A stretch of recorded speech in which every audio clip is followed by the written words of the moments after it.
시청자 여러분 안녕하십니까? JTB 아침 뉴스입니다. 대기 정체 탓에 연일 공기가 탁합니다. 어제부터 부안에는 초미세먼지 주의보가 발효 중인 가운데 중국발 스모그가 추가로 유입되며 오늘도 대기질은 종일 나쁨 수준에 머물 것으로 전망됩니다. 현재 기온은 전주 4도, 익산 영하 0.3도, 장수 영하 3도로 어제 아침과 비슷합니다. 한낮에는 대부분 지역이 15도 안팎까지 오르면서 포근하겠습니다. 이번 주 내내 심한 추위 없이 평년 수준의 늦가을 날씨가 이어지겠습니다. 어제 저녁 전주의 한 아파트에서 어머니와 아들 두 모자가 추락해 숨졌습니다. 생활고를 비관해 극단적인 선택을 한 것으로 알려졌습니다. 송창용 기자의 보도입니다. 전주 평화동 한 아파트 화단에서 추락한 두 남녀가 발견된 것은 어제 저녁 7시쯤. 두 사람은 68살 어머니와 39살 아들이었습니다. 복지가 여직원이 와가지고 사람이 떨어져 있다고 그 주민등록증 있죠? 신분증 본 게 그분이네 라고 이거 봤다고 해가지고 이제 그 경찰관이랑 과학수색이랑 이제 두 모자는 거주하던 아파트 9층에서 추락했습니다. 올해 초 이사 온 뒤 이웃과 교류는 적었던 것으로 알려졌습니다. 이 사람은 내가 한 번을 못 봤네. 얼굴을 봐야 하는데 얼굴을 안 봐서 몰라.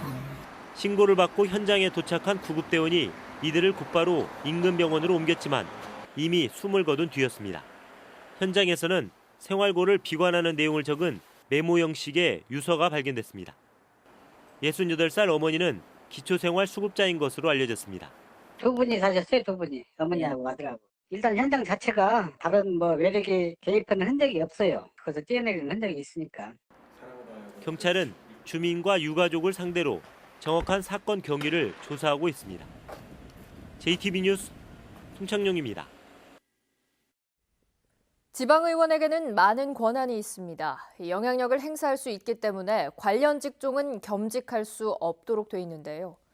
하지만 이 같은 겸직을 막기 위한 지방의회 신고 절차는 아주 부실합니다. 사후 점검 장치도 미흡하다는 주장입니다. 이승환 기자의 보도입니다. 우평근 도의원은 자신의 어린이집 대표직을 행안부가 겸직 금지 대상으로 유권 해석하자 올해 말까지 폐원 절차를 밟기로 했습니다. 제가 도에 와서도 그걸 알고 왔으면 내가 미리 조치를 했거나 또 아마 도의원 출마도 검토도 다시 했겠죠. 지방자치법은 지방의원의 겸직 금지 직종을 명시하고 여기에 포함되지 않은 것도 모두 신고하도록 하고 있습니다. 하지만 전북참여연대는 도의회와 14개 시군의회를 조사한 결과 의원 236명 가운데 4분의 1가량인 60명이 84개 겸직을 신고하지 않았거나 누락했으며 여기에서 16명이 맡고 있는 18개 직은 겸직 금지 대상으로 의심된다고 밝혔습니다. 신고를 빠뜨린 의원들도 할 말은 있습니다. 다 저는 의회 사무처 얘기를 해봤는데 그런 일반 봉사단체나 일반 민간단체는 상관이 없다. 전북참여연대는 모든 겸직을 신고하고 애매하면 행안부 유권 해석을 받아야 하지만 신고 절차와 방법을 정한 조례가 형식적인 것이 가장 큰 이유라고 밝혔습니다. 조례가 형식적으로 운영되었고요. 그러다 보니까 지방 의원분들이 겸직 신고를 한달지 또 의회에서 그 사후 관리를 제대로 하지 않았던 것이 가장. 또 이번 조사를 계기로 불성실 신고에 대한 처리와 징계 절차를 명확히 하는 등 제도를 보완해야 한다고 주장했습니다. 하지만 무엇보다 의정활동 전반에 걸쳐 각종 기업과 단체의 이해에 개입할 수 있는 상황이 적지 않은 만큼 의원 스스로 겸직 금지의 취지에 대한 이해와 경계심을 먼저 갖춰야 할 것으로 보입니다. JTB 뉴스 이승환입니다. 전북대 총장 선거에 개입한 의혹을 받고 있는 경찰관에 대해 전북경찰이 재조사에 들어갔습니다. 문제의 김경감이 전북대를 방문하게 된 경위를 밝히겠다는 건데요. 전북대 교수들도 김경감이 전북대를 방문하게 만든 사람이 누군지 밝혀달라며 검찰에 고발장을 냈습니다. 정원희 기자입니다. 지난달 전북대 본부는 허위사실을 유포한 혐의로 교수회장 등 2명을 수사해달라며 전북경찰에 진정서를 냈습니다. 현 총장 역시 총장 후보자 6명에 대해 같은 혐의로 고소장을 제출했습니다. 총장 선거 기간에 경찰이 현 총장을 내사하고 있다는 확인되지 않은 사실을 학내에 퍼뜨렸다는 겁니다. 두 건을 함께 수사하고 있는 전북 경찰이 이 같은 총장 내사설의 진원지인 경찰청 본청 수사팀장 김모경감을 다시 조사하기로 했습니다. 지난달 말 한 차례 출장 조사를 한 데 이어 조만간 다시 불러 어떤 경로를 통해 전북대를 찾게 됐는지 사실관계를 캐물을 계획입니다. 또 김경감의 휴대전화 통신 내역에 대한 영장을 신청해 누구와 연락해왔는지 파악 중인 것으로 확인됐습니다. 경찰은 김경감이 아직까지는 참고인 신분이라고 밝혔습니다. 전북대 교수 40명도 김경감에게 거짓 정보를 주어 전북대를 찾게 만든 사람을 밝혀달라며 검찰에 고발장을 냈습니다. 불법적인 일이 일어났다면 그건 누군가는 책임을 져야 되겠죠. 그런 일을 촉발시킨 사람은 반드시 책임을 지어서 향후에 대학 선거에서 다시는 이런 일이 재발하면 안 되겠다. 대학 본부가 진정서를 낸 교수 회장 등 2명에 대해서도 후보자 비방 등의 혐의를 추가해 피고발인 명단에 넣었습니다. 전북대 총장 선거에 경찰이 개입한 의혹에 대한 수사가 앞으로 속도를 낼 것으로 보입니다. JTB 뉴스 정원익입니다. 선유도에 가보면 공중 하강 체험 시설을 볼 수 있는데요. 군산시가 설치하고 민간업체가 운영하고 있습니다. 그런데 군산시가 운영업체에게 유리한 계약을 해줬다는 특혜 논란이 일고 있습니다.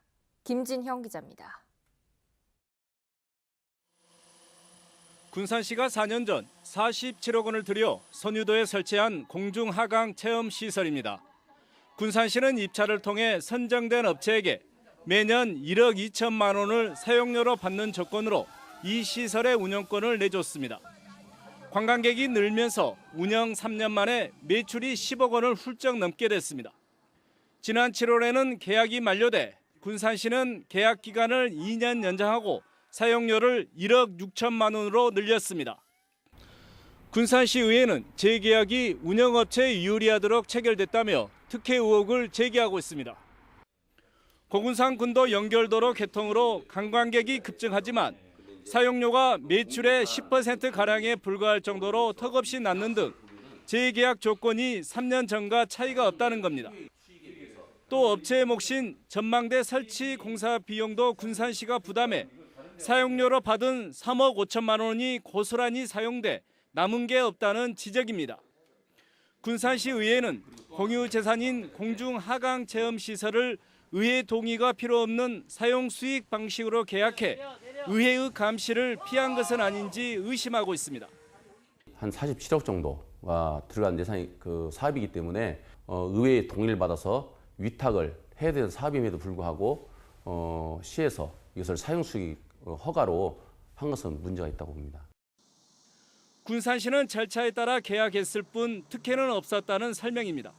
사업비가 얼마가 들어갔다고 해서 그 사업비를 그대로 반영하는 게 아니고 재산 감정을 또 해요. 그 재산 감정을 해서 한 결과 이번에 올해 이제 임대료가 4천만 원 정도 올라간 거죠. 군산시 의회는 계약 해지와 철저한 조사를 촉구하고 있어 논란은 더욱 커지고 있습니다. JTB 뉴스 김진영입니다. 대한방직부지의 복합개발계획이 전주시에서 제동이 걸렸습니다. 전주시는 상업용지 변경을 받아들일 수 없고 전라북도의 공유지 사용에 대한 입장도 분명하지 않다며 지구단위 계획안을 반려했습니다. 그러면서 일정한 조건을 달았습니다. 보도에 오정현 기자입니다. 지난 12일 주식회사 자광이 제출한 대한방직 부지개발 지구단위 계획안은 판매와 숙박, 주거, 업무시설 등을 주요 내용으로 하고 있습니다. 이에 대해 전주시는 도시기본계획상 주거용지로 되어 있는 사업부지를 상업용지로 변경해야 된다며 이는 국토계획법령에 맞지 않다고 지적했습니다. 또 사업부지에 있는 도유지의 사전 협의에 대해서도 협의 내용이 분명하지 않다며 지구단위 계획안을 반려했습니다. 주식회사 자광에서 제안한 지구단위 계획구역 지정 및 지구단위 계획안은 위반 제한 요건에 맞지 않기 때문에 수용하기 어려운 상황입니다. 전주시는 도시기본계획에 사업계획을 반영할 수 없는 배경도 설명했습니다. 이 사업계획은 환경과 교통에 미치는 영향이 크기 때문에 먼저 사회적 합의가 이루어지고 개발 방향이 확정돼야 도시기본계획 변경이 가능하다며 여지를 남겨놨습니다. 자광 측은 지구 단위 계획안을 보강해서 다시 제출하겠다는 입장을 밝혔습니다. 다시 한번 그 시와 협의를 통해서 접수 시기나 아니면 그 개발 계획 전반에 대해서 다시 한번 그 협의를 할 계획이 있습니다. 전주시가 지적한 사회적 합의는 공론화위원회를 말합니다. 자광 측의 계획이 충분히 공익적이어야 공론화위원회를 열고 도시기본계획 변경도 논의해볼 수 있다는 뜻으로 풀이됩니다. JTB 뉴스 오정현입니다. 바른미래당 지도부가 어제 전라북도를 찾아 예산정책협의회를 열었습니다. 양측은 전북의 경제 위기를 극복하기 위해서는 군산형 일자리가 필요하다는데 뜻을 함께 했습니다. 권대성 기자입니다. 김관영 바른미래당 원내대표가 군산형 일자리 사업을 서둘러 준비하고 정부에 요청하자고 전라북도에 제안했습니다. 노사 모두 의지가 강해 실현 가능성이 높다는 겁니다. 군산은 물론이고 전북 전체에 미치는 경제적 효과가 클 것이고 또 여기에 자극받아서 앞으로 대한민국의 산업계나 노동계에 신선한 자극을 줄 것이라고 생각을 합니다. 전라북도는 군산형 일자리 추진은 막판에 진통을 겪고 있는 광주형 일자리를 대체하는 것이 아니라고 선을 그은 뒤 정부의 의지와 지원을 강조했습니다.